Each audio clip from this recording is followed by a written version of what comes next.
আফগানিস্তানে দণ্ডপ্রাপ্ত ৮১ জন আফগান নাগরিককে ফেরত পাঠিয়েছে জার্মানি। অভিবাসন ইস্যুতে কঠোর অবস্থান দেখাতে চায় দেশটির নতুন চ্যান্সেলর ফ্রেডরিক মের্জ। শুক্রবার জার্মান স্বরাষ্ট্র মন্ত্রণালয় জানায়, ওই ৮১ জন আফগান নাগরিককে বহনকারী একটি বিমান আফগানিস্তানের উদ্দেশ্যে দেশ ছেড়েছে। এরা সকলেই জার্মান আদালতে অপরাধের দায়ে দণ্ডিত এবং তাদের বিরুদ্ধে বহিষ্কারাদেশ কার্যকর করা হয়েছে। জার্মান স্বরাষ্ট্রমন্ত্রী আলেকজান্ডার ডেব্রিডন বলেন, আফগানিস্তানে ফেরত পাঠানোর প্রক্রিয়া ভবিষ্যতেও নিরাপদে অব্যাহত থাকবে। আমাদের দেশে কোনো গুরুতর অপরাধী থাকার অধিকার নেই। ২০২১ সালে তালেবান ক্ষমতায় ফেরার পর জার্মানি আফগানিস্তানে ফেরত পাঠানো বন্ধ করেছিল এবং কাবুল দূতাবাসও বন্ধ করে দেয়। তবে গত বছর প্রথমবারের মতো আবারও ফেরত পাঠানো শুরু হয়। সে সময় ২৮ জন দণ্ডিত আফগান নাগরিককে দেশে ফেরত পাঠানো হয়েছিল। শুক্রবার বহিষ্কার প্রক্রিয়ায় কাতারের সহায়তা নেওয়া হয়েছিল বলে জানিয়েছে স্বরাষ্ট্র মন্ত্রণালয়। তালেবান সরকারের সাথে কোনো সরাসরি যোগাযোগ না রেখে তৃতীয় পক্ষের মাধ্যমে এই প্রক্রিয়া সম্পন্ন করা হয়েছে।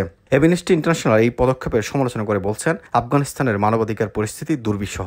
সংস্থার বিবৃতিতে বলা হয়, বিচার বহির্ভূত হত্যা, গুম এবং নির্যাতন দেশটিতে প্রতিদিনের বাস্তবতা। প্রসঙ্গত, চলতি মাসের শুরুতে আন্তর্জাতিক অপরাধ আদালত আফগানিস্তানের ২ শীর্ষ তালেবান নেতার বিরুদ্ধে নারী ও কিশোরীদের উপর নির্যাতনের অভিযোগে গ্রেপ্তারি পরোয়ানা জারি করেছে।